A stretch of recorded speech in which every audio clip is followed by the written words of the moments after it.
Di hari ulang tahunku ke-30, suamiku berkata aku mandul sambil memamerkan keluarga keduanya. Tapi 10 hari kemudian, dia dan selingkuhannya histeris memohon ampunan padaku. Sebelum kita mulai lebih lanjut, yuk, tekan tombol suka, serta tombol subscribe agar tidak ketinggalan kisah menarik lainnya.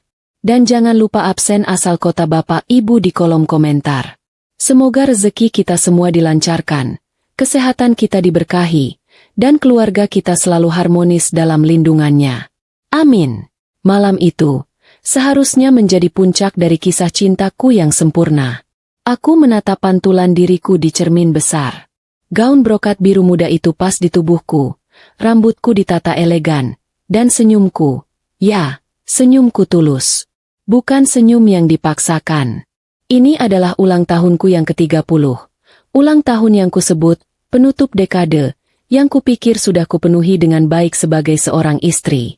Ruang ballroom hotel bintang 5 yang telah kami sewa tampak berkilauan, sesuai dengan standar tinggi yang selalu dipertahankan Arya, suamiku. 30 tahun. Usia yang matang. Aku selalu membayangkan di usia ini, aku akan merayakan dengan Arya dan mungkin, jika Tuhan mengizinkan, 1 atau 2 balita kecil berlarian di kakiku. Tapi, yang terakhir itu tak pernah terjadi. Itu adalah satu-satunya celah di dinding kebahagiaan rumah tangga kami. Celah yang sering ditutup Arya dengan janji-janji liburan mewah dan hadiah-hadiah mahal. Kamu cantik sekali, sayang.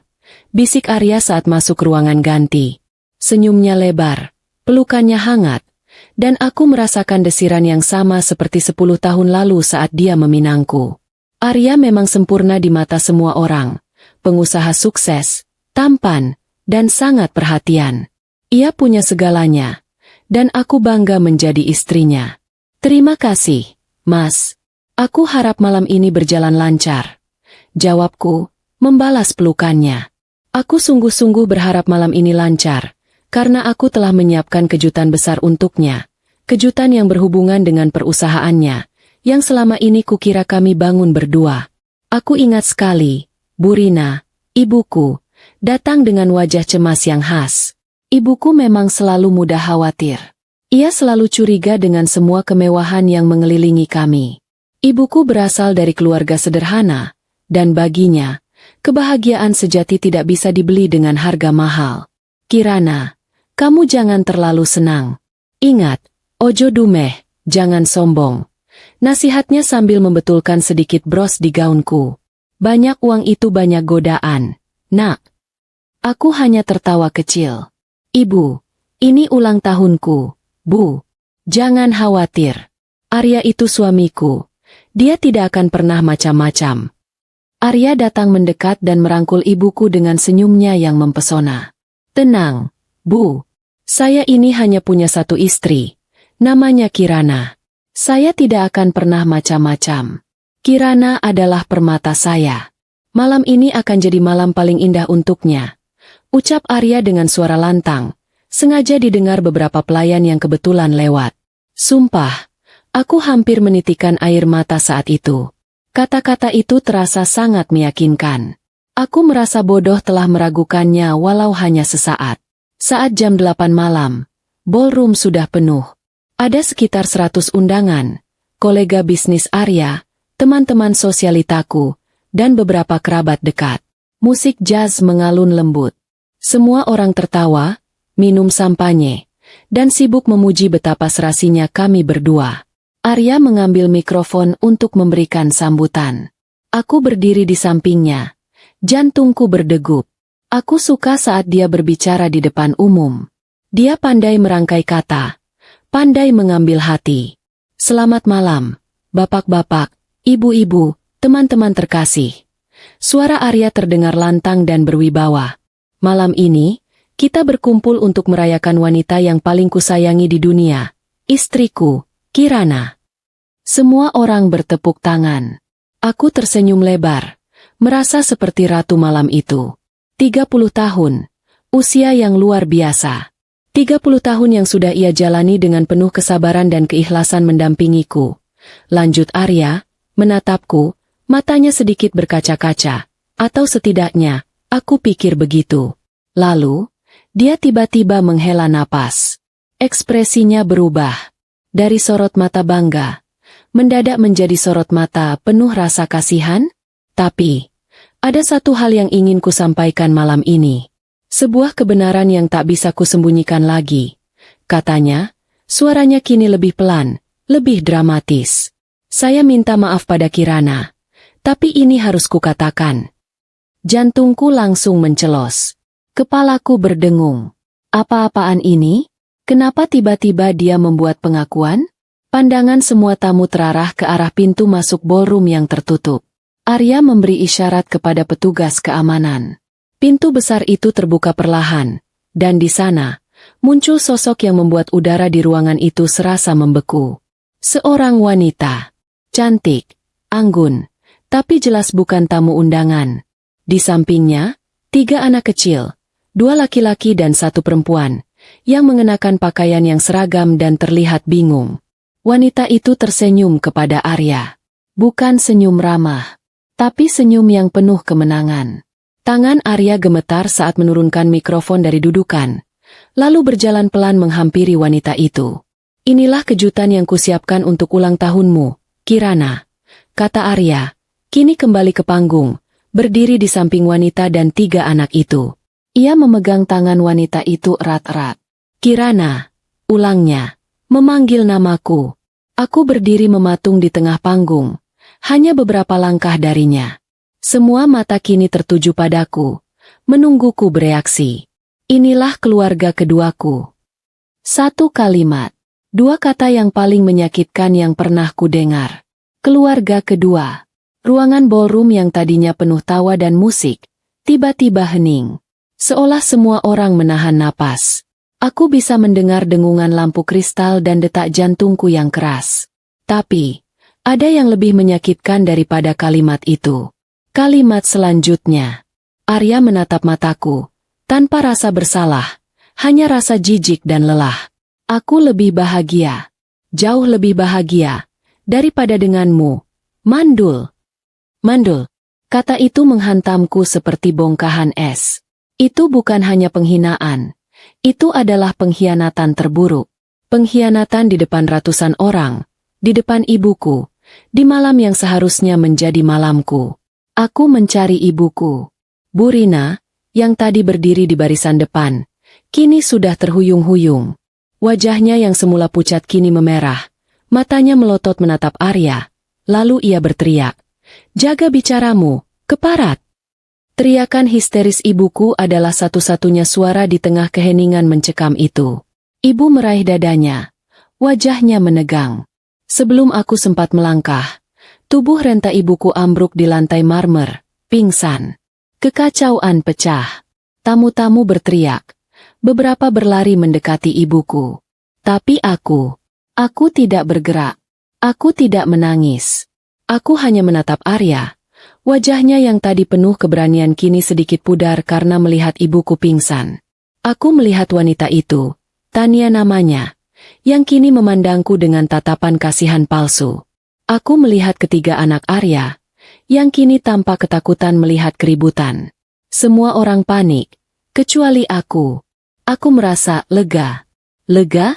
Ya, lega. Drama ini berakhir sudah. Kepalsuan ini sudah selesai. Aku berjongkok perlahan di samping ibuku yang terbaring, memastikan dia baik-baik saja dan meminta beberapa orang untuk membawanya ke kamar hotel terdekat. Aku berdiri lagi, menatap Arya. Semua orang mengira aku akan menangis, menjerit, atau memohon. Tapi tidak. Aku hanya tersenyum.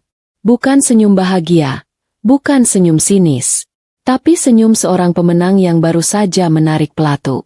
Aku berjalan pelan ke meja utama, tempat kue ulang tahun dan dekorasi tergeletak berantakan.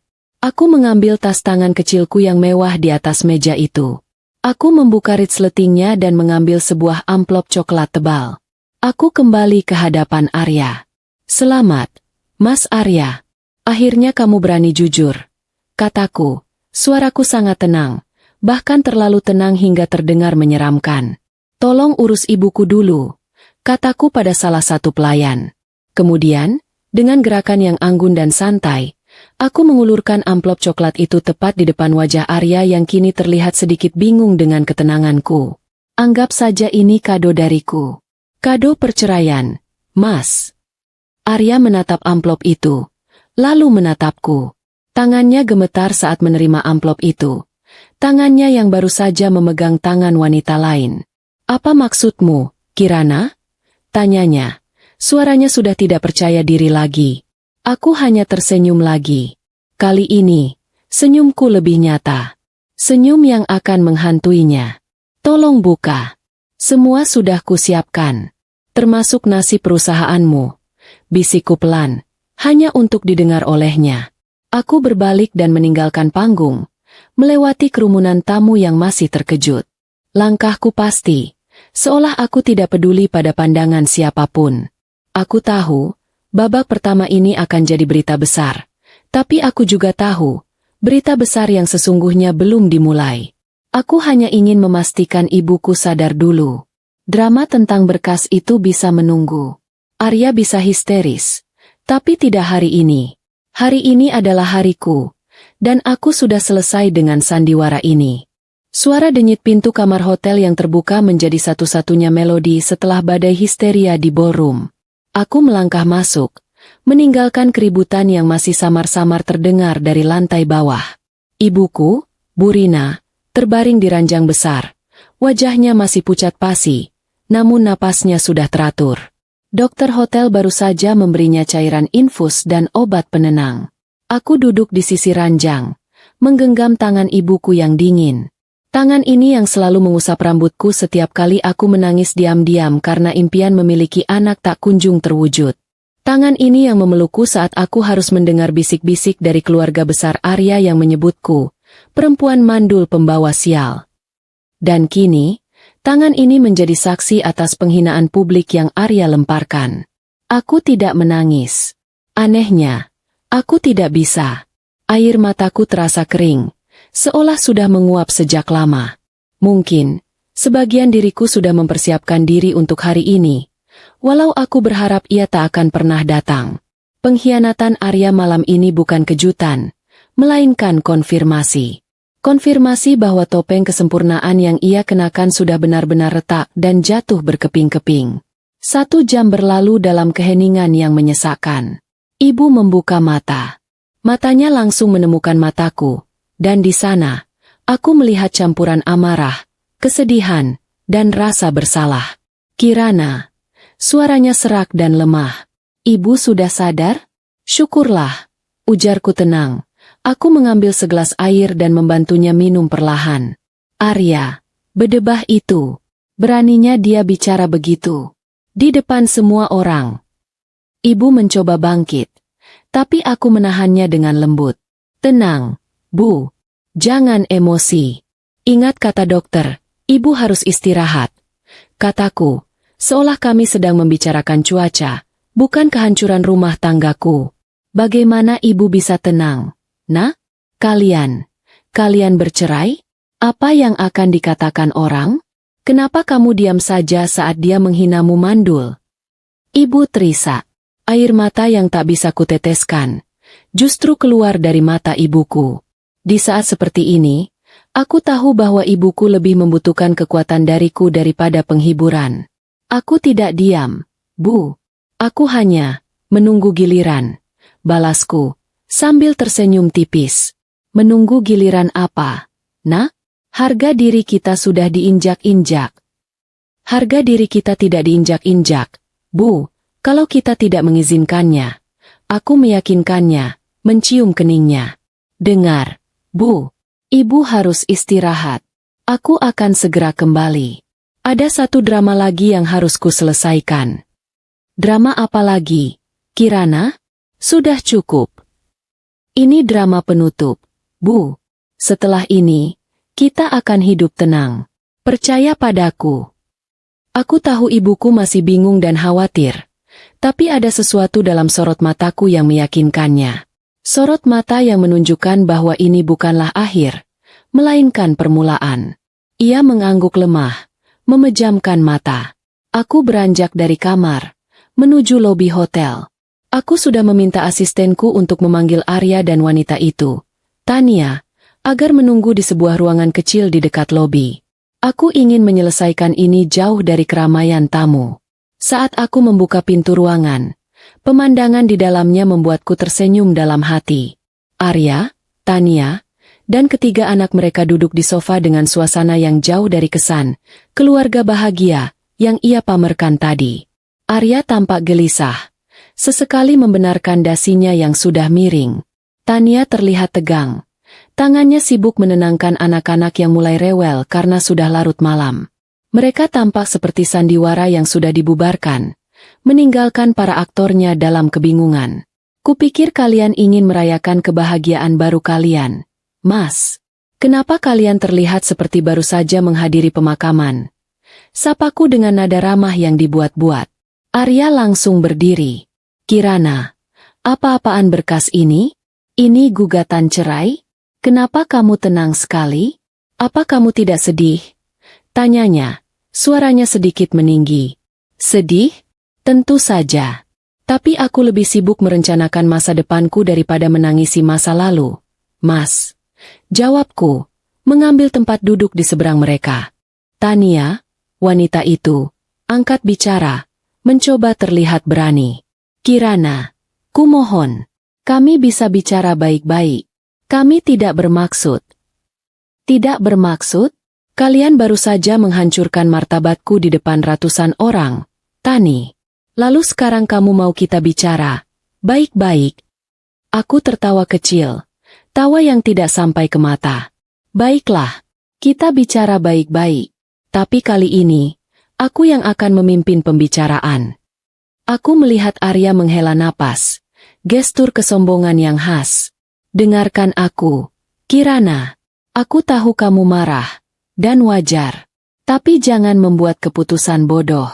Kalau kamu menceraikanku, kamu tidak akan mendapatkan apa-apa. Siapa yang akan membayarmu? Kirana, kamu tidak bekerja. Semua perusahaan ini adalah milikku. Kamu hanya dapat tunjangan yang kecil, dan kamu tahu itu. Ah, ini dia. Kartu as yang selalu ia banggakan. Kendali finansial. Terima kasih atas kekhawatiranmu, Mas. Kataku, sengaja menekankan kata, Mas. Tapi aku tidak khawatir soal uang. Aku mengambil flash drive yang tersimpan rapi di saku dalam gaunku. Aku meletakkannya di meja. Sebelum kita membahas gugatan cerai di dalam amplop coklat itu, kita bahas ini dulu. Kataku, menunjuk flash drive itu. Arya menatap flash drive itu dengan alis terangkat. Apa itu? Itu adalah salinan semua berkas yang sudah kuserahkan ke notaris sejak 3 hari lalu. Aku berhenti sejenak, menikmati kebingungan di wajah mereka. Ini adalah bagian humor yang sesungguhnya. Saat kesombongan bertemu dengan kenyataan yang menampar. Kamu ingat perusahaan yang kamu banggakan, Mas? Yang kamu bilang kamu bangun sendirian. Aku melanjutkan, suaraku datar. Aku ingat, kamu sering pamer betapa pintarnya kamu mengatur keuangan dan kepemilikan saham. Tiba-tiba, mata Arya membesar. Ekspresinya yang tadinya angkuh, kini berubah menjadi waspada. 7 tahun lalu, saat perusahaanmu mengalami krisis besar dan hampir bangkrut, kamu memintaku menandatangani beberapa berkas pinjaman bank. Bukan, tanyaku. Ya, dan itu semua sudah selesai. Kenapa kamu ungkit-ungkit? Tidak ada yang selesai, Mas. Kamu hanya fokus pada nama perusahaan, tapi lupa pada status kepemilikan. Sejak saat itu, untuk menghindari penyitaan bank dan menata ulang struktur keuangan, semua aset perusahaan, termasuk saham pengendali, dialihkan ke yayasan sosial yang sah atas namaku, sementara kamu menjadi direktur utama yang bertugas mengelola. Kamu ingat, Mas? Kita sepakat bahwa ini untuk keamanan aset. Jelasku, aku tahu aku sudah memukulnya tepat sasaran. Tentu saja aku ingat, tapi itu kan hanya di atas kertas. Arya mulai panik. Justru itu, Mas. Itu bukan hanya di atas kertas. Itu adalah hukum, kataku, tersenyum lebih lebar. Saat aku dan ibuku melihatmu membawa keluarga baru dan menghinaku mandul, Saat itu juga, aku menelepon notaris dan menyuruhnya mengaktifkan klausa. Klausa yang menyatakan bahwa jika terjadi pengkhianatan dalam rumah tangga yang menyebabkan kerugian moral dan finansial pada pihak pemilik aset, yaitu aku, maka jabatan direktur utama akan dicabut seketika, dan semua akses keuangan dikunci. Semua aset perusahaan dikembalikan sepenuhnya ke tangan pemilik sah. Tiba-tiba, Tania, wanita itu, yang sedari tadi diam, langsung panik. Apa maksudmu, Arya? Bukankah kamu bilang kamu yang punya segalanya?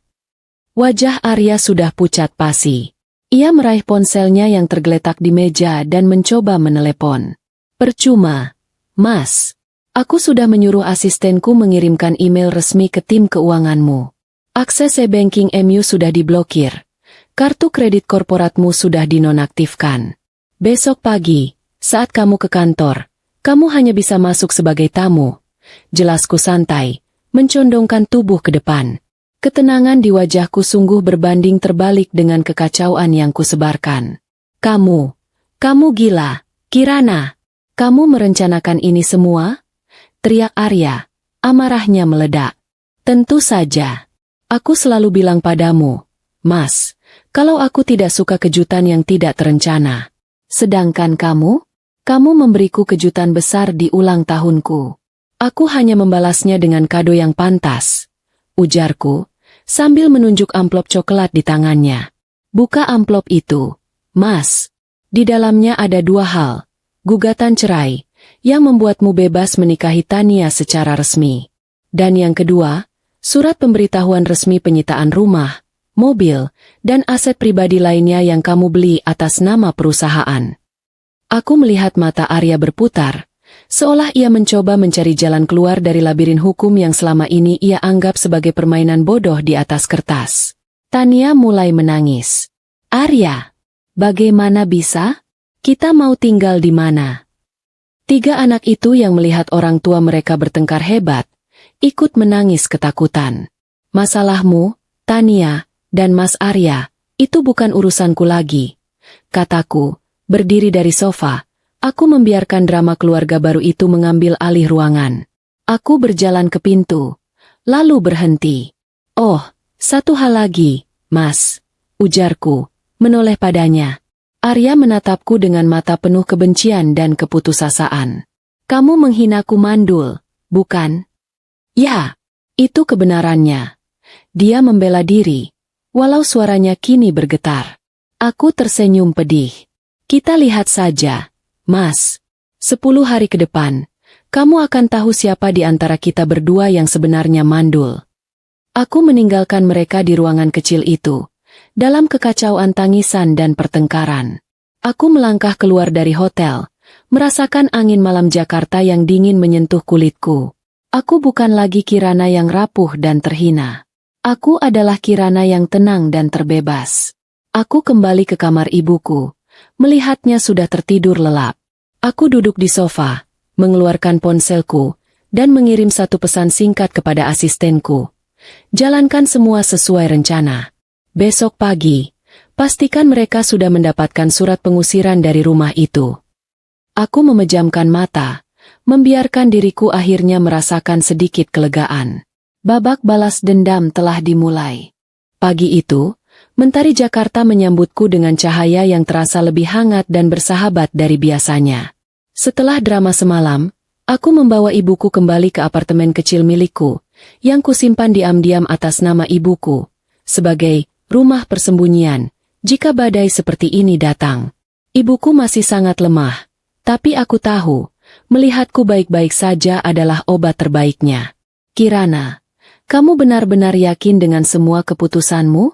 Memangnya apa isi berkas itu sebenarnya? Kenapa Arya terlihat seperti baru saja melihat hantu? Tanya ibuku, saat kami menikmati teh hangat di balkon. Wajahnya menunjukkan campuran kekagetan dan kebanggaan padaku. Aku hanya tersenyum. Intinya, Bu, semua yang Arya banggakan sebagai miliknya, ternyata sudah lama jadi milikku. Dia hanya pemakai, yang kusimpan agar perusahaannya tetap berjalan. Karena aku yang mandul. Dia bilang, ya sudah, aku mandulkan, saja hartanya juga. Tawaku terdengar renyah. Tawa ini adalah tawa yang sudah lama hilang, tertutup oleh topeng, istri bahagia, yang harus kupakai di samping Arya. Aku tak menceritakan detail hukumnya pada ibuku. Aku hanya bilang bahwa sejak awal pernikahan, aku sudah tahu bagaimana sifat Arya. Poin humor kecil di sini adalah bagaimana Arya, yang selalu merasa dirinya pengusaha cerdik, ternyata lupa membaca detail kontrak yang paling penting, kontrak dengan istrinya sendiri. Aku tidak pernah bekerja di luar rumah, tapi aku tidak pernah bodoh. Aku menghabiskan waktu bertahun-tahun membaca semua laporan keuangan Arya. Aku belajar seluk-beluk hukum perusahaan, dan aku tahu celah apa yang harus kugunakan. Pinjaman bank 7 tahun lalu adalah kesempatanku untuk mengamankan diriku dari kemungkinan terburuk, dan ternyata, kesempatan itu kugunakan untuk menjatuhkannya. Di tempat lain, drama yang kubuat pasti sedang mencapai puncaknya. Tepat pukul 9 pagi, Arya seharusnya sudah merasakan kepanikan yang sesungguhnya. Aku membayangkan bagaimana ekspresi wajah Arya saat ia gagal login ke sistem kantornya. Pasti dia mengira ada kesalahan teknis, atau mungkin sekretarisnya sedang bercanda. Tapi saat dia menelepon bendahara dan mendengar bahwa semua kartu perusahaan, termasuk kartu pribadinya, sudah tidak berfungsi, saat itulah dia tahu bahwa ini bukan lagi lelucon. Puncaknya adalah saat Arya datang ke kantornya. Aku tahu persis apa yang terjadi, karena asistenku mengirimkan laporannya secara real time. Saat Arya melangkah masuk lobi, ia langsung dihadang oleh 2 petugas keamanan yang biasanya membungkuk hormat padanya. Mereka menunjukkan surat resmi. Arya Handoko tidak lagi menjabat sebagai direktur utama dan akses ke lantai eksekutif dilarang. Aku yakin, ia pasti berteriak, mengancam, dan menyebut namaku. Tapi tidak ada yang bisa dilakukan. Surat yang ditandatangani oleh notaris resmi dan dewan yayasan, yang anggotanya adalah aku dan pengacaraku, adalah senjata legal yang tak terbantahkan. Sementara Arya sibuk dengan kehancuran karirnya, Tania sibuk dengan kehancuran rumah tangganya yang baru. Rumah besar mewah yang mereka tinggali, yang selama ini Arya banggakan, bukanlah milik pribadi Arya, melainkan aset investasi perusahaan. Dan karena Arya bukan lagi direktur utama, rumah itu secara otomatis harus diserahkan kepada pemilik aset. Mungkin ini adalah bagian yang paling kusukai. Proses pindah mereka. Aku membayangkan Tania dan ketiga anaknya kebingungan di depan rumah. Mereka tidak bisa masuk.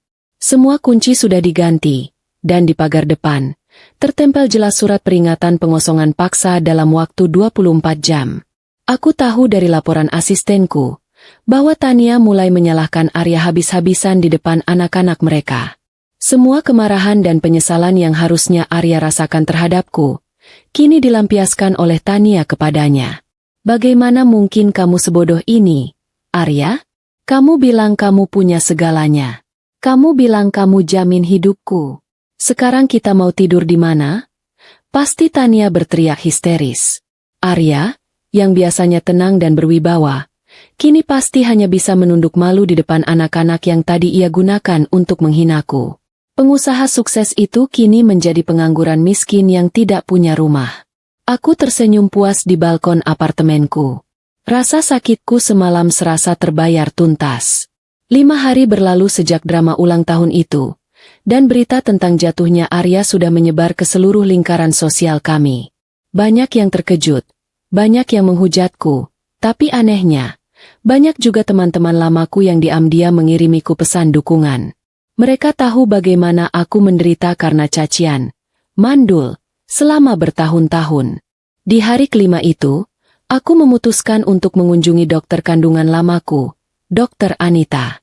Aku duduk di ruangannya, merasakan ketenangan yang berbeda. Jadi, kamu sudah mantap dengan keputusanmu, Kirana? Tanya Dr. Anita, tersenyum lembut. Sudah, Dok. Sudah saatnya. Aku tidak mau lagi menyembunyikan kebenaran ini demi harga diri siapapun, kataku, memandang lurus ke matanya.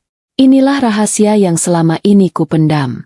Rahasia yang menjadi kunci ketenanganku saat Arya menghinaku mandul. Rahasia yang akan menghancurkan Arya lebih dari sekadar kehilangan harta. Dokter ingat saat aku dan Arya konsultasi 5 tahun lalu, Kan? Tanyaku. Tentu. Kirana. Aku ingat persis. Jawab Dokter Anita. Saat itu, hasil tes menunjukkan bahwa kesuburan Arya yang bermasalah, sementara aku baik-baik saja. Aku masih bisa hamil. Jelasku. Saat itu, 5 tahun lalu, Arya sangat tertekan dengan hasil tes itu.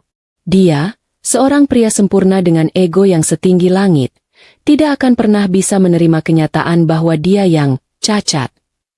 Dia memohon padaku, menangis, meminta agar kami merahasiakan hasil itu. Arya takut dihakimi. Dia takut reputasinya sebagai pria sejati runtuh. Aku, yang saat itu masih mencintainya dengan tulus, setuju. Aku rela menanggung hinaan, mandul, demi menjaga harga diri suamiku. Aku menjadi tamengnya. Biar semua orang menyalahkanku, asalkan Arya tidak terpuruk. Sungguh ironis. Aku menanggung aibnya, dan balasannya, dia menggunakannya sebagai alasan untuk meninggalkanku di depan umum.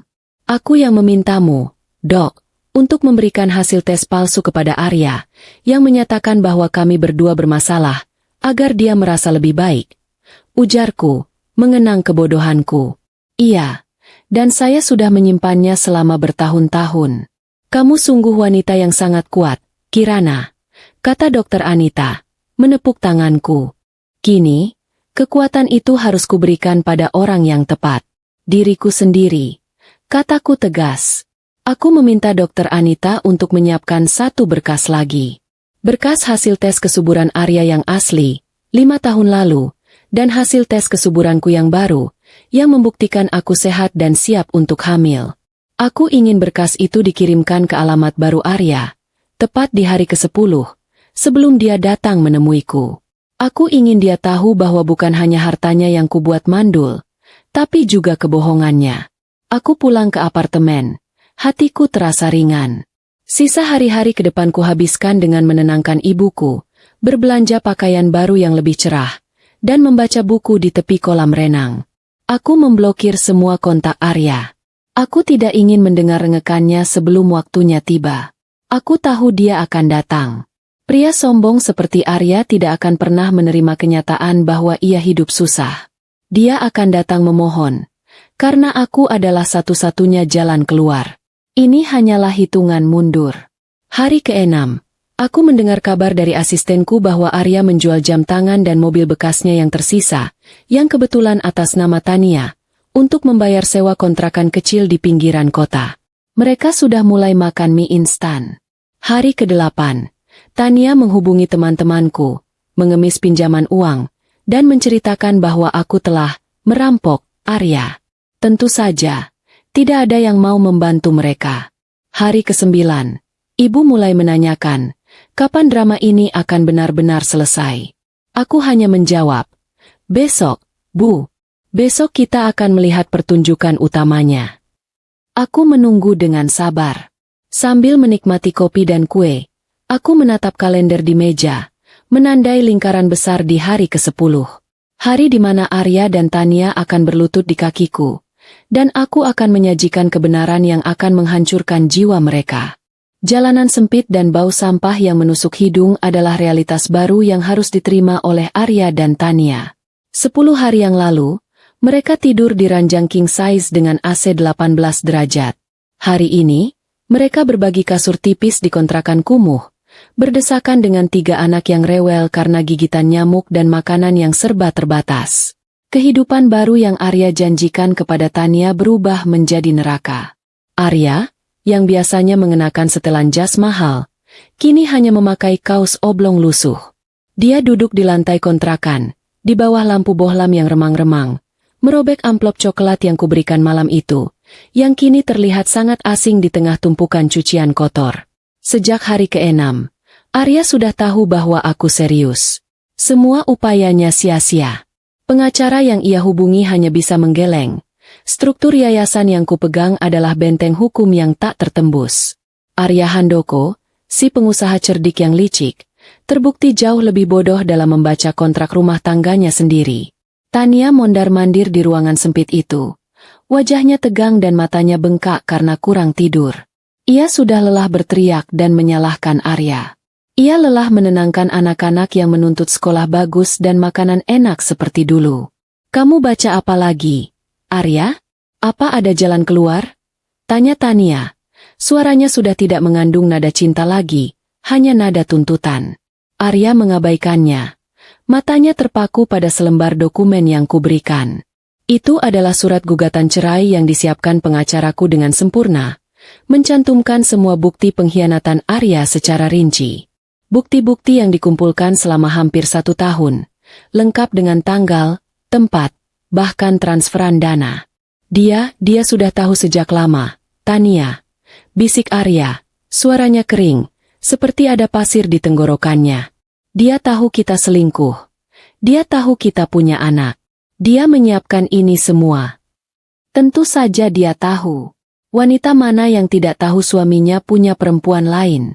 Tapi yang terpenting, apa yang ada di sini yang bisa menyelamatkan kita dari kemiskinan ini?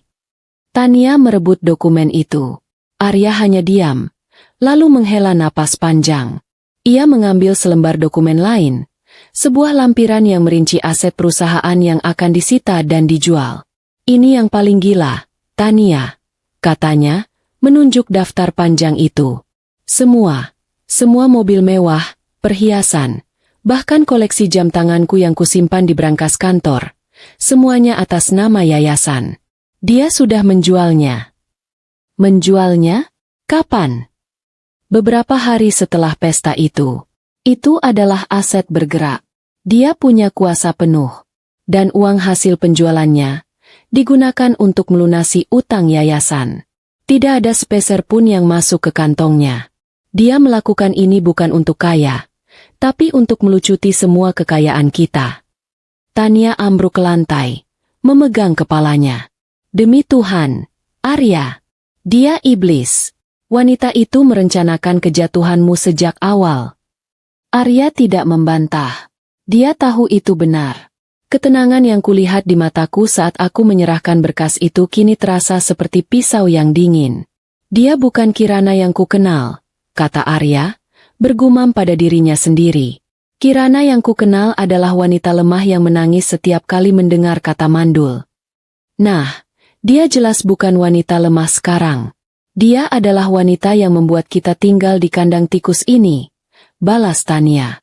Kepanikan Tania mulai berubah menjadi pertengkaran hebat. Tania mulai menghitung mundur sejak kapan Arya mulai gagal memenuhi janjinya. Kamu bilang hidupku akan lebih baik. Aku rela meninggalkan pekerjaan dan keluargaku demi kamu, karena kamu kaya, teriak Tania. Disitulah humor gelap itu muncul. Pengakuan jujur bahwa cinta Tania hanyalah transaksi bisnis, bukan perasaan. Aku sudah bilang padamu untuk jangan berlebihan. Jangan hamil lagi. Tapi kamu memaksa ingin punya banyak anak dariku. Sekarang lihat, 3 anak ini adalah beban. Kita tidak bisa memberi mereka makan. Arya membalas. Amarahnya sudah meledak pada Tania, bukan padaku. Di tengah pertengkaran itu, salah satu anak kecil, Lani, menangis ketakutan. Ayah, Bunda, Lani lapar. Lani mau bubur ayam. Tangisan Lani adalah titik balik. Arya dan Tania terdiam. Mereka melihat realitas kejam di depan mata. Anak-anak mereka menderita karena keegoisan mereka. Tania kini beralih dari menyalahkan Arya menjadi menyalahkan dirinya sendiri. Seharusnya aku tidak pernah mendekatimu. Seharusnya aku tidak percaya janji manismu. Seharusnya aku tahu, wanita sebaik Kirana tidak mungkin pantas untuk pria seperti kamu, kata Tania. Air matanya menetes bukan karena penyesalan pada diriku, melainkan penyesalan karena memilih pria yang salah dan kini jatuh miskin. Arya tidak punya jawaban. Ia hanya menunduk, merasakan sakit yang luar biasa. Bukan sakit karena diceraikan, tapi sakit karena ia telah kehilangan segalanya. Harta, harga diri, dan kini, ia mulai kehilangan rasa hormat dari keluarga baru yang ia banggakan. Saat itulah, terdengar suara sepeda motor berhenti di depan kontrakan mereka. Seorang kurir datang, membawa sebuah amplop surat. Permisi, Pak Arya Handoko. Tanya kurir itu. Arya menerima amplop itu dengan bingung. Itu bukan amplop bank atau pengadilan. Amplop itu bertanda dari sebuah klinik kesehatan. Ini apa lagi? Tanya Tania. Arya membukanya dengan tangan gemetar. Di dalamnya, ada 2 hasil tes laboratorium. Hasil tes kesuburan yang asli, bertanggal 5 tahun lalu, dari Dokter Anita. Arya membaca cepat. Matanya langsung membelalak. Membaca kesimpulan di bawah nama, Arya Handoko. Infertilitas laki-laki tingkat sedang. Ia membaca hasil tes kedua, yang bertanggal seminggu lalu, atas namaku, Kirana. Kesuburan baik, tidak ada indikasi kemandulan. Kedua berkas itu jatuh dari tangan Arya, mendarat di lantai yang kotor. Seketika, Arya tidak merasakan apa-apa. Tidak ada amarah, tidak ada kesedihan. Hanya kekosongan yang membekukan. Apa itu? Arya? Apa isinya? Desak Tania, mengambil berkas itu. Tania membacanya. Lalu ia menatap Arya. Ada tatapan ngeri, jijik, dan penipuan yang mendalam. Kamu yang mandul? Tanya Tania, suaranya tercekat. Kamu menghina Kirana di depan umum. Demi harga dirimu yang palsu? Kamu bilang Kirana mandul. Padahal kamu yang tidak bisa punya anak. Arya tahu. Ini adalah pukulan terkuat. Ini bukan soal harta lagi. Ini adalah soal kebenaran. Aku tidak hanya melucuti hartanya. Aku melucuti martabat dan kebanggaannya sebagai laki-laki. Aku membalas kata-katanya di pesta ulang tahun. Dengan bukti tak terbantahkan. Dia berbohong. Dia yang memintaku merahasiakan ini. Dia menanggung aib ini untukku. Teriak Arya, mencoba membela diri. Tania menggeleng. Tidak, dia tidak berbohong. Dia berkorban. Dan kamu? Kamu mengkhianati pengorbanannya. Lalu kamu menggunakan aibmu sendiri untuk mencampakkannya. Tangisan Tania berubah menjadi raungan frustrasi. Bukan lagi tangisan karena uang hilang, tapi tangisan karena ia telah menghabiskan 5 tahun hidupnya bersama seorang pembohong besar yang kini bangkrut dan tidak berharga. Arya bangkit. Wajahnya sudah tidak berbentuk. Ia melihat cermin kecil yang retak di dinding. Ia melihat pantulan dirinya. Seorang pria yang kehilangan segalanya. Bahkan kebenaran tentang dirinya sendiri. Aku harus menemuinya. Tania. Aku harus mohon ampun, kata Arya. Suaranya penuh keputusasaan. Untuk apa? Agar dia menertawaimu. Tidak. Agar dia mengembalikan perusahaanku. Aku harus mengembalikan semuanya, sebelum dia menjualnya kepada orang lain. Dengan sisa-sisa harga diri dan harapan terakhirnya, Arya memungut berkas-berkas itu, memasukkannya ke dalam saku, dan bergegas keluar. Ia meninggalkan Tania yang kini hanya bisa menangis sendirian di kontrakan, menyesali bahwa ia telah memilih cinta buta yang berujung pada kebangkrutan. Arya tahu, ia harus berlutut. Tidak ada jalan lain. Dan aku sudah menunggunya, sambil menikmati hari ke-10-ku yang penuh kemenangan. Hari ke-10 terasa seperti hari terindah di hidupku. Sebuah hari yang kujalani dengan irama paling tenang yang pernah kurasakan. Aku bangun pagi, menikmati sarapan yang kusiapkan sendiri bersama ibuku, tanpa perlu memikirkan rapat direksi Arya, tanpa harus menjawab pertanyaan kapan aku hamil, dan tanpa harus berpura-pura bahwa pernikahan kami baik-baik saja. Pagi ini, apartemen kecil kami dipenuhi cahaya matahari yang lembut, dan aroma teh melati yang menenangkan. Ibuku sudah jauh lebih baik, dan tatapan bangga yang ia berikan padaku adalah hadiah paling berharga. Kamu yakin mereka akan datang, nak? Tanya ibuku. Suaranya kini kembali kuat, namun masih diselimuti kecemasan seorang ibu. Sangat yakin, Bu. Jawabku sambil menyesap teh. Arya itu bukan tipe pria yang bisa hidup tanpa kemewahan. Harga dirinya terletak pada saldo rekening, bukan pada hati. Begitu saldonya nol, dia akan kembali ke tempat dia bisa mendapatkan itu semua. Aku tahu, kedatangan mereka bukan karena penyesalan tulus atas pengkhianatan yang mereka lakukan. Mereka datang karena didorong oleh keputusasaan dan kebangkrutan yang tak terhindarkan. Dan aku siap menyambut mereka dengan ketenangan seorang jenderal yang telah memenangkan perang. Pukul 11 siang, Drama itu dimulai. Ibuku sedang asyik menonton siaran berita di televisi ketika tiba-tiba terdengar suara klakson mobil yang panjang dan tidak sabar di luar kompleks apartemen kami. Setelah itu, terdengar teriakan histeris yang memanggil namaku. Kirana! Kirana! Buka pintunya! Aku mohon! Suara itu serak, parau, dan sangat putus asa. Itu suara Arya. Aku menoleh ke ibuku, yang sudah berdiri dengan wajah panik. Ibu tenang saja. Jangan buka pintu. Biarkan mereka berteriak sebentar. Pintaku, sambil berjalan menuju jendela. Aku mengintip dari celah tirai. Di sana, di depan gerbang apartemen yang tidak mewah ini, berdiri Arya dan Tania. Pemandangan mereka membuatku tanpa sadar tersenyum. Arya yang kukenal selalu rapi dan berwibawa, kini mengenakan kemeja kusam yang sudah kusut, rambutnya berminyak, dan wajahnya dipenuhi janggut tipis yang membuatnya tampak jauh lebih tua. Sementara Tania, si wanita cantik yang selalu tampil fashionable, kini terlihat acak-acakan. Riasannya luntur, dan pakaiannya tampak seperti pakaian bekas yang sudah dicuci berkali-kali. Mereka berdua dikelilingi oleh petugas keamanan apartemen yang terlihat bingung dan risih. Kirana, demi Tuhan, aku mohon. Aku tahu aku salah. Buka pintunya. Arya berteriak lagi, memukul gerbang besi.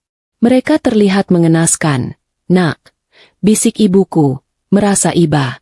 Aku menggeleng. Ini bukan iba, Bu. Ini adalah hasil dari kesombongan yang mereka tanam sendiri.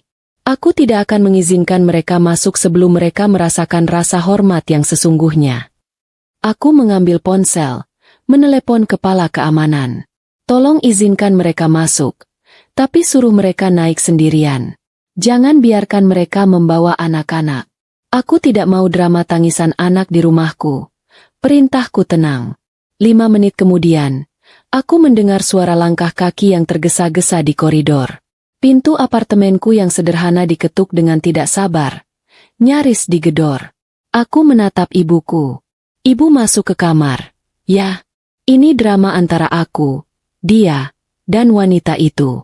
Ibu jangan ikut terbebani. Ibuku mengangguk.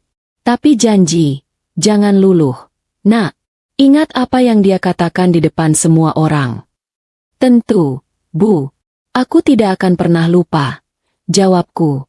Aku berjalan ke pintu, menarik napas panjang, dan membukanya. Arya dan Tania berdiri di ambang pintu. Tampak seperti dua pengemis yang baru saja melewati badai. Begitu pintu terbuka, Arya langsung berlutut. Pemandangan Arya Handoko, mantan direktur utama yang disegani, berlutut di lantai teras apartemenku adalah humor paling mahal dan memuaskan yang pernah kulihat. Kirana, aku mohon ampun. Arya merangkak maju, mencoba meraih kakiku, tapi aku mundur 1 langkah. Mas Arya, bangunlah. Pemandangan ini terlalu dramatis, tidak cocok dengan dekorasi rumahku yang sederhana. Kataku, suaraku terdengar dingin dan datar. Tania ikut berlutut di samping Arya. Air matanya sudah mengalir deras, membasahi pipinya yang kotor. Aku salah, Kirana. Aku salah. Aku dibutakan oleh hasrat. Aku dibutakan oleh kekayaan Arya. Aku tidak pernah sungguh-sungguh mencintainya. Jeri Tania. Pengakuan yang seharusnya menyakitkan, tapi bagiku, itu hanyalah konfirmasi. Masuklah. Tidak enak dilihat tetangga.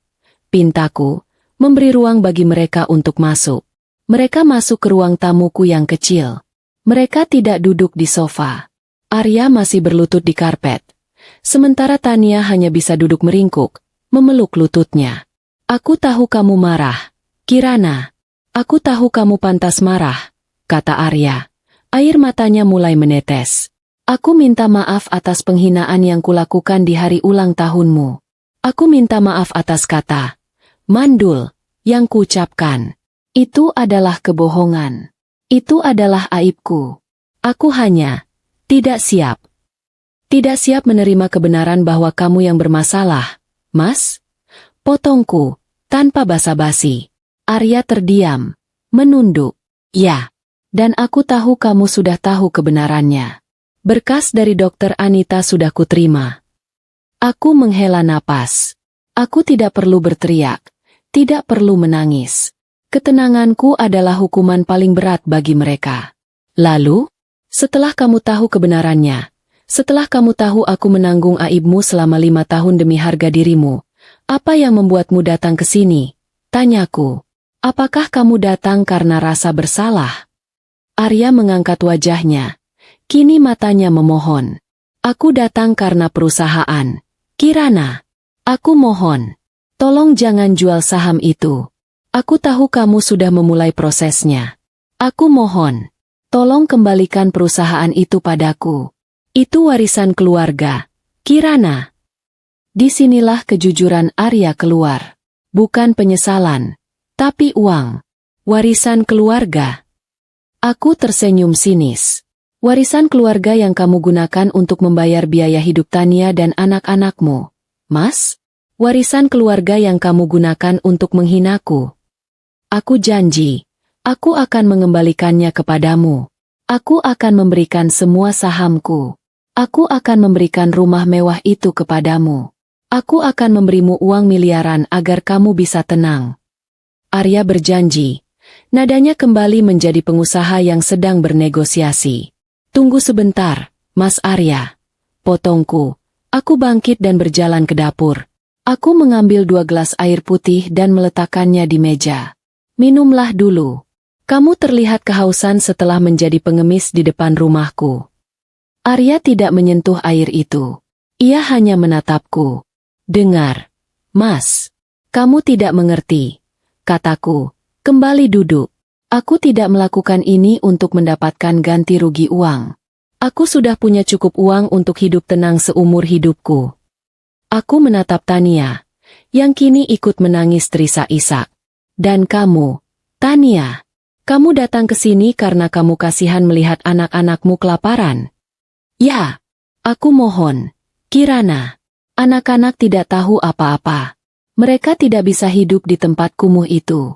Mereka merindukan rumah mereka yang dulu. Tolonglah, Kirana. Cabut gugatan cerai itu. Berikan kami uang sedikit saja agar kami bisa memulai hidup baru. Tania memohon. Aku menggeleng pelan.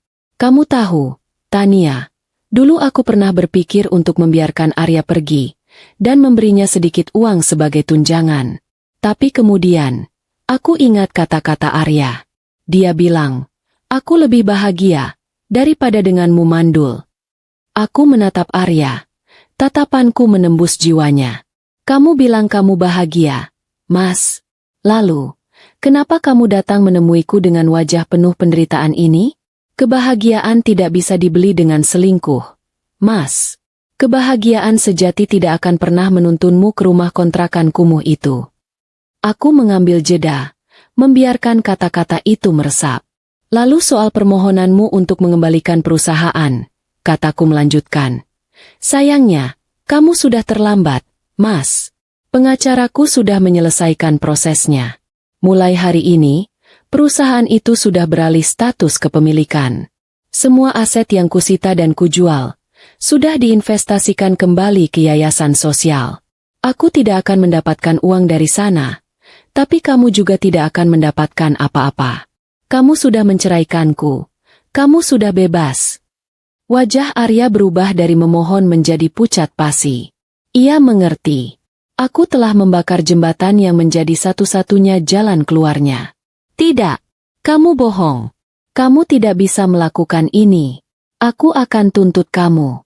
Aku akan tuntut kamu ke pengadilan. Aku akan bongkar semua rahasia yayasan itu. Arya berdiri. Amarahnya kembali muncul, mencoba menutupi keputusasaannya. Silakan, Mas.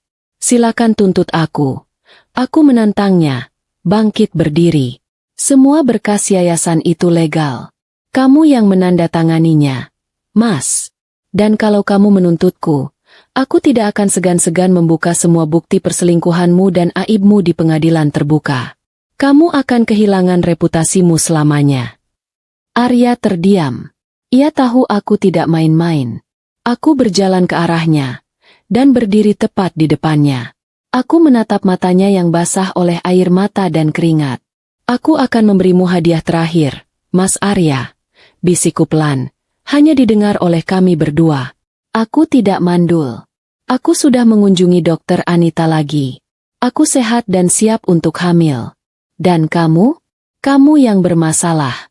Jadi, saat kamu kembali ke istrimu yang baru, yang harus kamu ingat adalah, kamu tidak hanya kehilangan harta, tapi kamu juga kehilangan kesempatan untuk punya keturunan yang sah, karena kamu yang mandul. Dan ingat, saat kamu menghinaku, aku tidak menangis, karena aku tahu, di hari ke-10, kamu akan datang dan berlutut padaku. Dan lihat, kamu di sini. Aku mundur selangkah. Pintuku terbuka. Tapi bukan untuk menerima kalian kembali. Kataku, menunjuk pintu keluar. Kalian sudah mendapatkan kebebasan yang kalian minta. Sekarang, silakan pergi. Arya hanya bisa menatapku. Tubuhnya gemetar karena kombinasi antara amarah dan penyesalan yang mendalam. Tania, yang sudah benar-benar hancur, menarik lengan Arya. Ayo, Mas. Sudah tidak ada harapan lagi, kata Tania. Suaranya pelan dan penuh keputusasaan. Mereka berdua berjalan gontai menuju pintu. Saat mereka melangkah keluar, aku melihat punggung mereka, punggung dua orang yang kehilangan segalanya. Aku menutup pintu apartemenku, menguncinya. Aku bersandar di pintu, mengambil napas dalam-dalam. Akhirnya, selesai. Ibuku keluar dari kamar, matanya berkaca-kaca. Mereka sudah pergi, Bu, kataku, memeluknya erat. Ya, Nak, mereka sudah pergi. Ibuku mengangguk. Dan kamu menang. Kamu sudah bebas. Kami berdua saling berpelukan. Dan untuk pertama kalinya sejak malam pesta itu, aku membiarkan diriku tersenyum lega. Kado ulang tahunku memang pahit. Tapi balasanku jauh lebih manis. Setelah gerbang apartemenku tertutup rapat, aku tidak lagi mendengar teriakan histeris Arya dan Tania. Aku hanya mendengar keheningan yang mahal. Keheningan yang terasa seperti pelukan hangat. Di hari itu, aku merasa benar-benar menjadi diriku sendiri lagi, bukan sekadar pelengkap di samping seorang pria kaya. Aku bukan lagi istri mandul yang dipuja-puja karena perhiasannya, tetapi Kirana, wanita mandiri yang berhasil menyingkirkan pengkhianatan dari hidupnya. Aku dan ibuku menghabiskan sisa hari itu dengan memasak makanan rumahan yang sederhana. Kami tertawa ringan, mengenang masa-masa sulit dulu, dan mensyukuri bahwa kini kami tidak perlu lagi berpura-pura di depan orang lain. Ibuku tampak jauh lebih muda. Beban kecemasan yang selama ini ia pikul karena melihat penderitaanku telah terangkat. Namun, ketenangan ini hanya di dalam rumah. Di luar sana, di kalangan sosialita dan dunia bisnis, kejatuhan Arya Handoko adalah berita utama yang panas.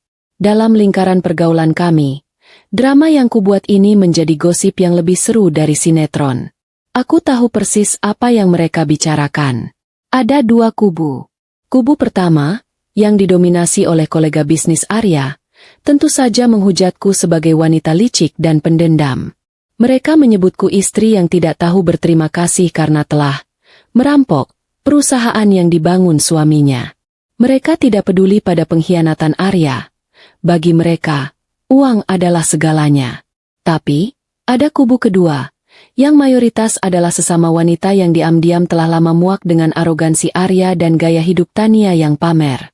Mereka adalah wanita-wanita yang selama ini menyaksikan bagaimana aku menanggung hinaan, mandul, dengan senyum palsu. Kelompok ini memberiku dukungan diam-diam. Mereka mengirim pesan singkat, bukan untuk mengomentari uang, tapi untuk mengucapkan selamat atas keberanianku. Aku tidak peduli dengan komentar kubu pertama. Mereka adalah orang-orang yang hanya menilai-nilai seseorang dari seberapa tebal dompetnya. Ini adalah poin humor yang memuaskan, melihat bagaimana para pria sombong itu kebingungan karena ternyata wanita yang mereka anggap bodoh bisa mengalahkan salah satu dari mereka. Beberapa hari kemudian, pengacaraku menelepon, memberikan laporan akhir. Semua proses administrasi perceraian sudah selesai. Kami resmi berpisah. Aku juga sudah membereskan semua yang tersisa. Aku menjual semua perhiasan mewah dan tas branded yang pernah Arya berikan.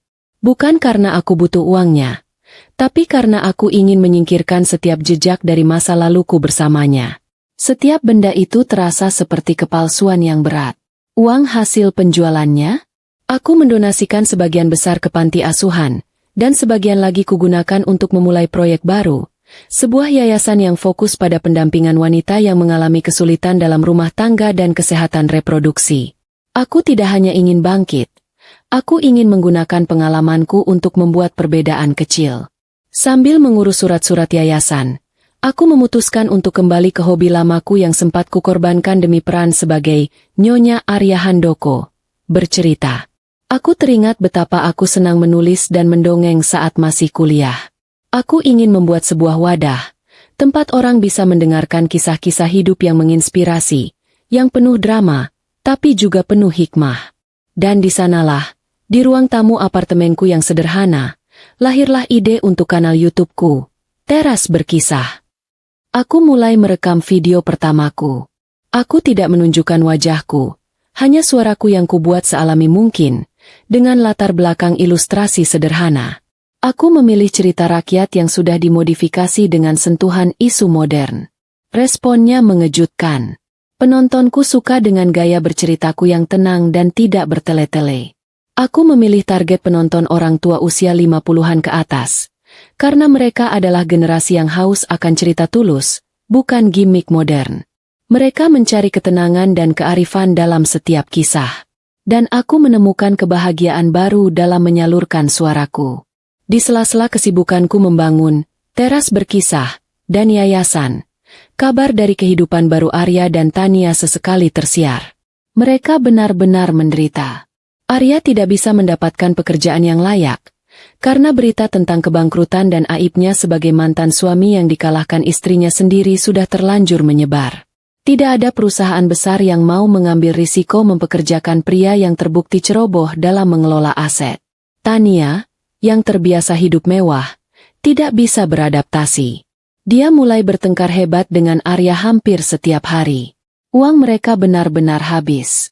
Mereka bahkan tidak mampu membayar sewa kontrakan kecil itu, dan terpaksa pindah lagi, menumpang di rumah kerabat Tania yang tinggal di daerah yang jauh lebih padat dan sulit.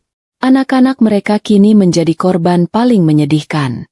Mereka dikeluarkan dari sekolah internasional dan dimasukkan ke sekolah negeri yang jauh dari tempat mereka tinggal. Mereka harus naik angkutan umum yang berdesakan setiap hari. Mereka adalah korban dari arogansi dan keegoisan kedua orang tua mereka. Suatu sore, aku sedang sibuk mengedit video di Clipchamp, ketika ibuku datang membawa secangkir kopi. "Kirana, kamu benar-benar tidak ingin melihat mereka sedikit saja?" tanya ibuku. Hati nuraninya sebagai seorang ibu selalu berbicara. "Aku dengar mereka benar-benar kekurangan, Nak. Bahkan untuk makan saja susah." Aku menghentikan pekerjaanku. Aku menatap ibuku. "Aku sudah memberinya kesempatan, Bu. Aku sudah menanggung aibnya. Aku sudah menanggung semua penderitaanku," kataku pelan. "Aku sudah memberi mereka kebebasan, dan mereka memilih hidup seperti itu. Tapi, Nak, kamu tidak kasihan pada anak-anak itu?" "Aku kasihan, Bu. Tentu saja aku kasihan. Tapi kehidupanku harus berlanjut. Aku sudah membuat keputusan. Dan aku tidak akan menengok ke belakang lagi." Aku memutuskan untuk menutup total komunikasi dengan dunia Arya. Aku mengganti nomor ponselku, dan aku meminta asistenku untuk tidak lagi memberikan laporan apapun tentangnya. Aku merasa, melihat penderitaannya hanya akan menahanku di masa lalu. Fokusku kini adalah pada masa depan. Pada yayasanku, pada Teras Berkisah, dan yang paling penting, pada rencana hidupku yang baru. Aku berencana untuk bepergian, melihat dunia yang selama ini hanya kulihat dari balik jendela mobil mewah. Aku ingin mencari udara baru, bertemu orang-orang baru, dan mungkin, suatu hari nanti, menemukan seseorang yang tulus mencintaiku tanpa peduli pada status kekayaan atau isu kemandulan. Malam itu, setelah ibuku tertidur, aku kembali ke meja kerjaku. Aku membuka file baru di laptopku. Judulnya, Pengkhianatan di Ulang Tahunku yang ke-30. Aku memutuskan, kisah ini, kisahku sendiri, harus menjadi episode perdana yang kuat di Teras Berkisah. Aku akan menceritakannya dengan semua ketenangan dan hikmah yang kudapatkan. Aku tidak akan menyebut nama Arya. Aku hanya akan menceritakan bagaimana seorang wanita bangkit dari keterpurukan. Aku mulai mengetik. Kalimat pertama yang kutulis adalah, malam itu seharusnya menjadi puncak dari kisah cintaku yang sempurna. Aku tersenyum. Aku tahu, kisahku ini akan menyentuh hati banyak wanita di luar sana, terutama mereka yang sebaya dengan ibuku, yang mungkin mengalami penderitaan serupa namun takut untuk bangkit. Kisahku ini bukan tentang balas dendam, melainkan tentang penemuan diri, tentang keberanian untuk mencintai diri sendiri lebih dari mencintai orang lain. Dan aku tahu, saat aku mengunggah video itu nanti, Arya pasti akan menontonnya, dan ia akan tahu bahwa suara di balik layar itu adalah suara wanita yang telah mengalahkannya, yang kini hidup jauh lebih bahagia tanpanya. Tentu, mari kita lanjutkan ke bab 7. Bab ini akan menyelam lebih dalam ke dalam kekacauan kehidupan Arya dan Tania, serta bagaimana Tania akhirnya mengungkap niat aslinya, yang semakin menghancurkan mental Arya. Buku terbuka bab 7. Jejak kaki Tania. Jebakan harta atau cinta? Jika ada satu hal yang lebih menyakitkan daripada kehilangan harta, itu adalah kehilangan ilusi bahwa seseorang mencintai MU apa adanya. Bagi Arya, seminggu setelah pengemisannya yang gagal, ia mulai merasakan sakit yang sesungguhnya. Bukan sakit di dompet, tapi sakit di harga dirinya. Kehidupan di rumah kerabat Tania yang kumuh terasa seperti penjara. Kerabat-kerabat itu memandang Arya dengan tatapan menghakimi. Seorang pria yang gagal total, yang hanya membawa beban. Arya menghabiskan sebagian besar waktunya dengan menyendiri di sudut ruangan, mencoba mencari cara untuk bangkit. Ia mencoba menelepon mantan kolega bisnis, menawarkan ide investasi, atau sekadar meminta pekerjaan kecil. Namun, semua sambungan teleponnya berakhir sama, penolakan halus, disertai bisikan tentang bagaimana istrinya, maksudnya, mantan istrinya, telah mengalahkannya tanpa ampun. Sementara Arya terpuruk dalam penyesalan, Tania semakin menjadi-jadi. Tania yang dulu ceria dan anggun kini berubah menjadi wanita yang kasar dan penuh amarah. Ia lelah mengurus 3 anak di tempat yang tidak nyaman, tanpa bantuan pengasuh, dan tanpa uang untuk membeli makanan enak. Wajahnya selalu muram, dan ia tak lagi berusaha menyembunyikan kekecewaannya. Suatu malam, pertengkaran besar terjadi. Anak-anak sudah tidur. Arya sedang mencoba memasak mie instan di dapur kecil yang pengap, dan Tania duduk di meja reot, memandangnya dengan tatapan dingin. Sampai kapan kita harus hidup seperti ini, Arya? Tanya Tania. Suaranya pelan tapi menusuk. Aku sedang berusaha. Tani, aku sedang mencari jalan keluar, jawab Arya, tanpa menoleh. Berusaha? Usaha apa? Kamu hanya menelepon orang-orang yang sudah jelas menertawakanmu. Teriak Tania. Kini suaranya meninggi. Kamu bahkan tidak bisa membayar sewa kontrakan kecil kita yang terakhir. Kita menumpang di sini, seperti benalu. Arya berbalik. Wajahnya memerah. Aku tahu. Tapi apa yang bisa kulakukan? Kirana sudah mengambil semuanya. Dia mengunci semua akses. Dia menghancurkanku. Justru itu masalahnya. Arya, kenapa kamu bisa sebodoh itu?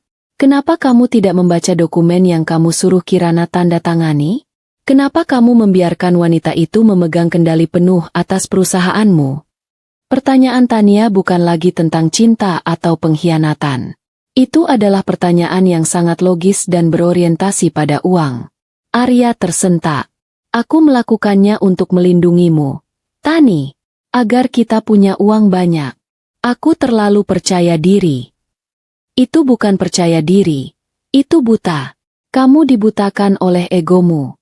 Kamu sibuk pamer ke wanita lain. Sampai kamu lupa bahwa istrimu yang sah itu lebih pintar dari semua pengacara MU. Tania bangkit. Berjalan mendekati Arya. Ia menatapnya dengan tatapan yang dulu penuh gairah. Kini penuh kebencian. Aku menikahimu bukan karena aku jatuh cinta pada pria sombong dan egois sepertimu, Arya. Aku menikahimu karena kamu punya segalanya. Pengakuan itu menghantam Arya lebih keras daripada tamparan. Mungkin inilah humor paling getir dalam kisah ini. Tania, yang dulu ia banggakan sebagai cinta sejatinya, kini mengakui bahwa dia hanyalah pemburu harta yang gagal. "Apa maksudmu, Tani?" tanya Arya, suaranya serak. Ia merasa dadanya sesak. Selama ini, dia berpikir bahwa Tania mencintainya lebih dari aku. Kirana mencintainya. Ia mengira Tania adalah pembalasan atas kemandulanku. "Aku mendekatimu karena statusmu. Semua wanita di luar sana mau kamu. Karena kamu kaya. Aku ingin anak-anakku hidup mewah. Aku ingin jadi sosialita. Aku melihat Kirana tidak bisa memberimu anak, dan aku tahu itu adalah celah untukku masuk." Jelas Tania, tanpa tedeng aling-aling. "Aku mengira Kirana hanya wanita polos yang tidak tahu apa-apa. Aku tidak menyangka dia adalah iblis yang cerdas." Tania menjerit frustrasi. "Kamu tahu betapa menderitanya aku sekarang? Aku harus mencuci piring, mencuci baju. Aku harus mengurus anak-anak. Hidupku hancur karena kebodohanmu yang membiarkan Kirana menghancurkanmu." Air mata yang keluar dari mata Tania bukanlah air mata penyesalan karena menyakiti perasaanku, tapi air mata penyesalan karena salah memilih korban. Arya ambruk di lantai, memegangi kepalanya. Ia baru menyadari betapa bodohnya ia selama ini. Ia mencampakkan istri yang menanggung aibnya, demi wanita yang hanya mencintai hartanya. "Jadi, kamu tidak pernah mencintaiku?" bisik Arya, tak percaya. "Cinta? Apa itu cinta, Arya?" "Aku mencintai uangmu. Dan uangmu sudah hilang," jawab Tania tajam. "Dan kamu bilang kamu ingin kita punya banyak anak karena kamu mencintaiku." Tania tertawa sinis. "Itu agar aku bisa mengikatmu lebih kuat. Agar Kirana terlihat semakin menyedihkan. Aku ingin menggantikan posisinya secara total." Pengakuan Tania adalah akhir dari segala ilusi Arya. Ia kehilangan harta, kehilangan harga diri karena kebenaran tentang kemandulannya terungkap, dan kini, ia kehilangan satu-satunya alasan mengapa ia meninggalkan rumah tangganya, cinta baru yang ia kira lebih tulus. Semua kemewahan dan kebanggaan yang ia miliki tidak lagi berarti. Ia dikhianati oleh wanita yang ia pilih, dan ia telah menghancurkan wanita yang sebenarnya mengorbankan segalanya untuknya. Kirana, dia benar," gumam Arya. "Teringat kata-kataku saat aku menyerahkan berkas itu. Anggap saja ini kado dariku." Kado yang menghancurkan seluruh hidupnya, sedikit demi sedikit, dan sangat terencana. Tania yang melihat Arya hanya bisa bergumam dan menangis, semakin muak. "Sudah cukup. Aku tidak tahan lagi di sini," teriak Tania. "Aku akan membawa anak-anak dan kembali ke ibuku. Mungkin mereka masih mau menerimaku." "Lalu bagaimana denganku, Tani? Kamu akan meninggalkanku?" tanya Arya. Matanya menatap Tania dengan tatapan ketakutan. Kamu urus saja dirimu sendiri. Cari pekerjaan. Aku tidak butuh pria miskin dan mandul sepertimu." Tania mengemasi barang-barangnya dengan cepat, tanpa mempedulikan Arya yang menangis terseduh-seduh di lantai. 3 anak kecil itu terbangun, dan mereka hanya melihat ibunya berteriak dan ayahnya menangis. Arya ditinggalkan sendirian di ruangan kecil itu, dikelilingi oleh puing-puing kehidupan yang ia bangun di atas kebohongan. Ia menyadari, Kirana tidak hanya menceraikannya, Kirana telah mengisolasi dan memiskinkannya secara total. Ia melihat kembali berkas dari Dokter Anita. Kemandulannya yang ia tutupi dengan arogansi kini menjadi bumerang paling mematikan. Ia telah mencampakkan wanita yang bisa memberinya cinta tulus dan menanggung aibnya, demi wanita yang meninggalkannya begitu ia jatuh miskin. Di titik terendah ini, ia tidak lagi berpikir tentang perusahaan. Ia hanya berpikir tentang satu hal, memohon ampunan sejati kepada Kirana. Ia bangkit dari lantai. Ia harus mencariku. Ia harus menemuiku dan mengatakan bahwa ia menyesal. Ia harus menemuiku, bukan sebagai pengusaha yang bangkrut, tapi sebagai pria yang telah kehilangan jiwanya. Sementara itu, di apartemenku yang sunyi, aku sedang merekam narasi untuk video Teras Berkisah pertamaku. Aku berbicara tentang pentingnya menghargai kejujuran dan kekuatan seorang wanita. Aku tersenyum puas. Aku tahu, drama hidup Arya dan Tania baru saja mencapai babak yang paling menyakitkan bagi mereka. Dan aku telah memenangkan pertarungan itu tanpa harus melumuri tanganku dengan kebencian. Kesibukan mengurus yayasan dan membangun teras berkisah adalah perisai terbaikku dari bisikan masa lalu. Setelah pertemuan yang penuh drama dengan Arya dan Tania, aku memutuskan untuk tidak lagi membuang energi memikirkan nasib mereka. Pengacaraku sudah menerima instruksi terakhir. Selesaikan semua urusan aset bergerak dan tidak bergerak yang masih terafiliasi dengan nama Arya Handoko di bawah bendera yayasan. Aku ingin menutup bab ini sepenuhnya, agar tidak ada lagi celah hukum yang bisa dimanfaatkan Arya jika suatu saat ia menemukan cara untuk bangkit. Aku harus memastikan kehancurannya permanen. Tugas pengacaraku cukup sederhana, menjual semua yang tersisa. Rumah mewah yang pernah menjadi mahligai pernikahan kami, yang kini kosong karena sudah ditinggalkan Arya dan Tania, adalah target utama. Meskipun status hukumnya milik yayasan, rumah itu masih terbebani utang KPR yang dulu digunakan Arya untuk memodali beberapa bisnisnya. Aku memberikan instruksi tegas, jual dengan harga pasar yang wajar. Uang hasil penjualannya harus digunakan untuk menutup semua utang, dan sisanya dialihkan sepenuhnya ke kas yayasan yang baru. Aku tidak mengambil sepeser pun. Ini adalah humor yang memuaskan, melihat Arya kehilangan aset triliunan, sementara aku, yang dicap mata duitan olehnya, tidak menyentuh hasilnya. Beberapa hari kemudian, proses itu selesai. Rumah itu berpindah tangan. Mobil-mobil mewah terakhir, termasuk mobil sport yang dulu Arya beli khusus untuk pamer, juga laku terjual. Setiap penjualan itu bukan hanya transaksi uang, itu adalah penghapusan satu persatu kenangan pahit yang pernah mengikatku. Aku menerima laporan dari pengacaraku, sebuah file PDF tebal yang merinci setiap transaksi, setiap lunasan, dan setiap pengalihan dana. Setelah semua utang terbayar, dan semua dana dialihkan ke tujuan sosial, saldo rekening Arya Handoko, yang dulunya penuh sesak, kini resmi menyentuh angka 0. Ia benar-benar kembali ke titik 0. Aku merasa, keadilan yang sesungguhnya bukanlah tentang mengambil kembali, melainkan tentang melepaskan sepenuhnya. Kabar tentang penjualan aset ini cepat sampai ke telinga Arya. Tentu saja. Ia yang kini tinggal sendirian, menumpang di sebuah kamar kos kecil yang dibayarnya dari hasil menjual sisa jam tangan replika miliknya, pasti sudah merasakan tamparan itu. Setiap mobil yang terjual, setiap perabot mewah yang diangkut keluar dari rumah lama, pasti menusuknya lebih dalam daripada kata-kata. Aku tahu, ia pasti mencoba menghubungi pengacaraku, berteriak, mengancam untuk menuntut.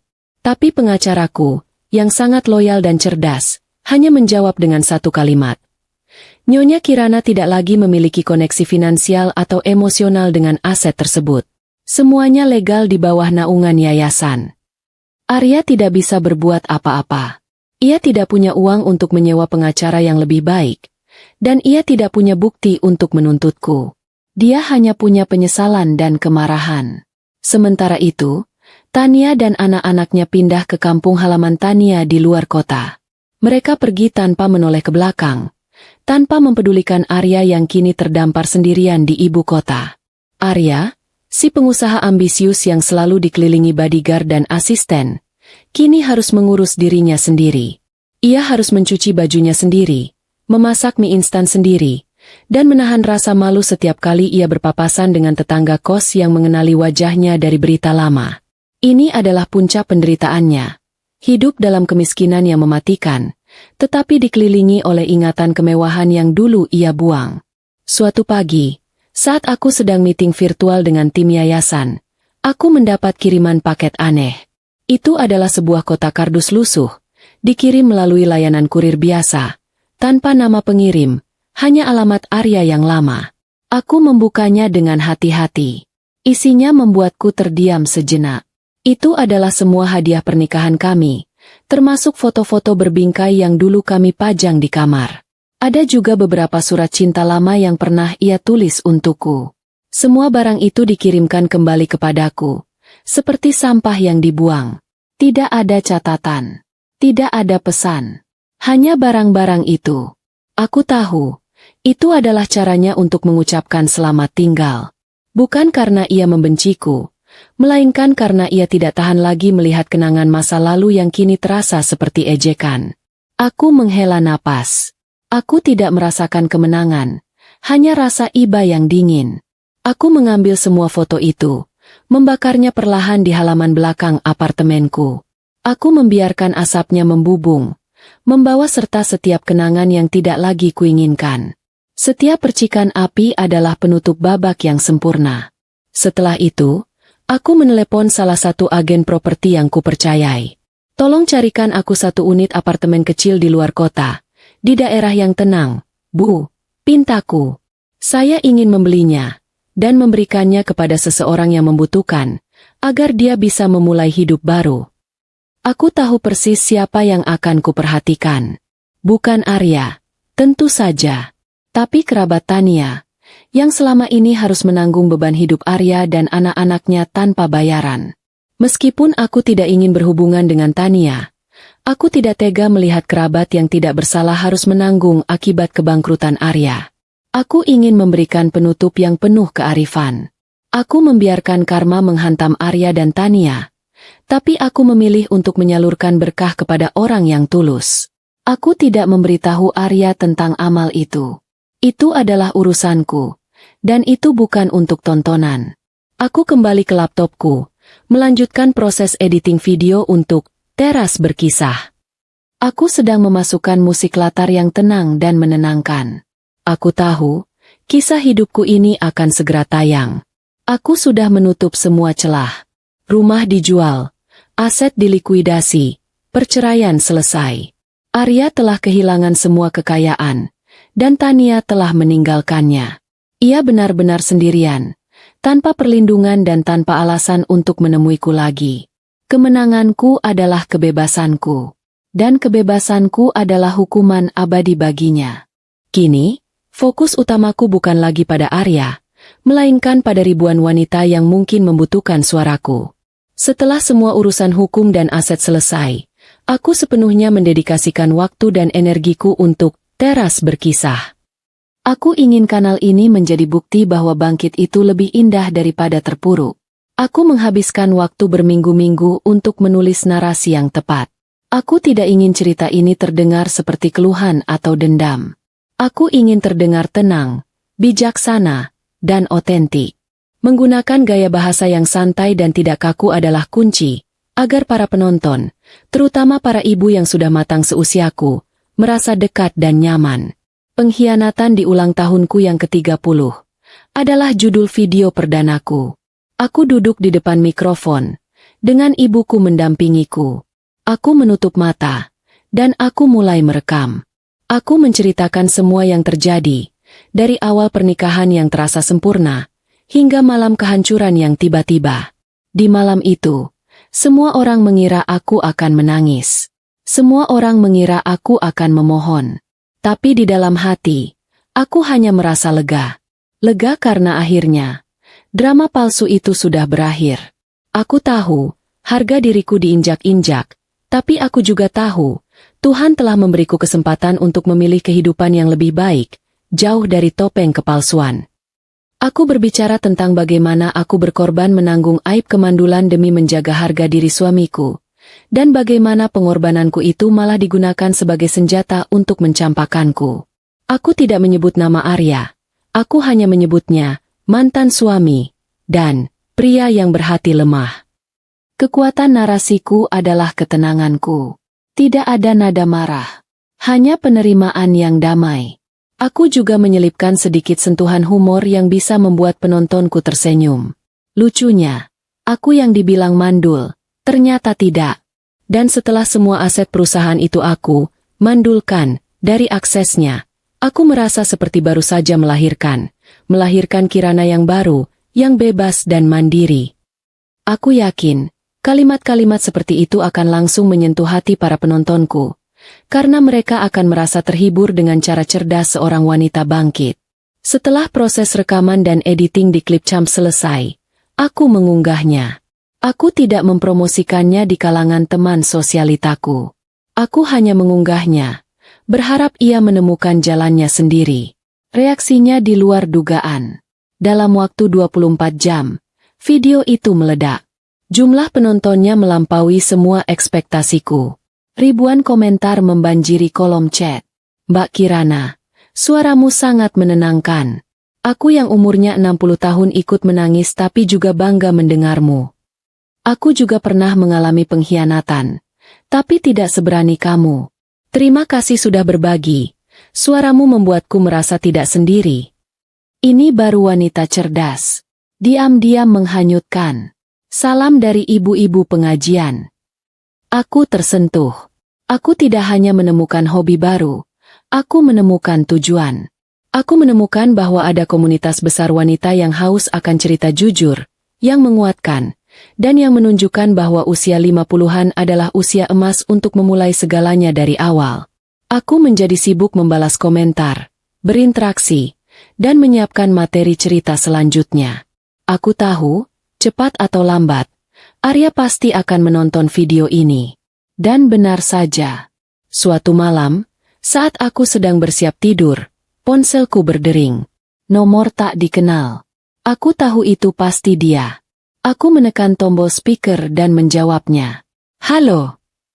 Suara di seberang sana sangat serak dan jauh lebih lemah dari terakhir kali ku dengar. Kirana, ini aku, Arya. Aku membiarkan keheningan sejenak. Aku sudah tidak merasakan getaran apapun. Ya, Mas Arya. Ada apa? Tanyaku datar. Aku melihat videomu. Yang di YouTube. Teras berkisah. Katanya, suaranya terdengar tercekat. Oh, baguslah. Aku senang kamu menontonnya. Aku berharap itu bisa memberimu inspirasi. Kataku santai. Inspirasi apa, Kirana? Kamu menceritakan semua aibku. Kamu menghancurkanku di depan publik. Teriak Arya, amarahnya kembali muncul, meski hanya berupa teriakan yang lemah. Mas Arya, aku tidak menyebut namamu. Aku hanya menceritakan kisahku. Kamu lupa. Aku yang kau hina mandul. Sekarang suaraku didengar oleh ribuan orang di seluruh Indonesia. Dan kamu? Kamu hanya bisa berteriak di telepon tak dikenal. Kataku. Aku tahu. Itu adalah pukulan terakhir baginya. Aku tidak hanya mengambil hartanya. Aku mengambil narasi hidupnya. Aku yang kini memegang kendali cerita. Dan aku yang menentukan bagaimana ia akan dikenang. Aku mohon. Kirana. Aku sungguh menyesal. Aku tidak tahu harus berbuat apa. Aku ingin kembali. Kirana. Aku akan menceraikan Tania. Aku akan melakukan apapun agar kamu mau memaafkanku. Pintanya. Nadanya kembali memohon. Aku tertawa kecil. Tawa yang tulus. Tawa yang lega. Mas Arya, kamu tidak perlu repot-repot menceraikan Tania. Dia sudah meninggalkanmu. Ingat? Dan tentang kembali padaku. Aku mengambil napas dalam-dalam. Aku sudah bilang, Mas, aku sudah melahirkan Kirana yang baru, dan dia tidak membutuhkan pria yang berhati lemah. Kamu merencanakan semuanya. Kirana, kamu kejam. Aku tidak kejam, Mas. Aku hanya realistis. Aku tidak pantas untukmu. Dan kamu juga tidak pantas untuk kehidupanku yang baru. Aku memberikan kalimat penutup. Kalimat yang kupikir adalah akhir yang sempurna untuk babak ini. Terima kasih sudah menjadi bagian dari cerita yang kubagikan. Tapi kini, kamu hanyalah masa lalu. Selamat menjalani hidupmu, Mas Arya. Aku menutup teleponnya. Dan kali ini, aku menghapus nomornya selamanya. Aku menoleh ke ibuku, yang ternyata mendengarkan semua dari balik pintu kamar. Ibuku keluar dan memelukku. Kamu hebat, Nak. Kamu sudah selesai, bisik ibuku. Ya, Bu. Sudah selesai, kataku, membalas pelukan ibuku. Malam itu, aku tidur nyenyak. Aku tidak lagi memikirkan Arya. Aku hanya memikirkan cerita apa lagi yang akan kubagikan di teras berkisah. Aku telah menemukan kebahagiaanku. Dan itulah balas dendam yang paling sempurna. Bahagia tanpa kehadirannya. Kehidupan baruku terasa seperti musim semi yang panjang, penuh dengan harapan dan keindahan yang sederhana. Setelah semua drama, pengkhianatan, dan kehancuran, aku menemukan kedamaian dalam rutinitas sehari-hari, merekam narasi untuk Teras Berkisah, mengurus administrasi yayasan, dan menghabiskan waktu berkualitas bersama ibuku. Ketenangan ini jauh lebih bernilai daripada semua kemewahan palsu yang pernah Arya berikan. Teras Berkisah, sukses besar. Video perdanaku, tentang pengkhianatan yang kualami, telah ditonton jutaan kali. Kanalku berkembang pesat.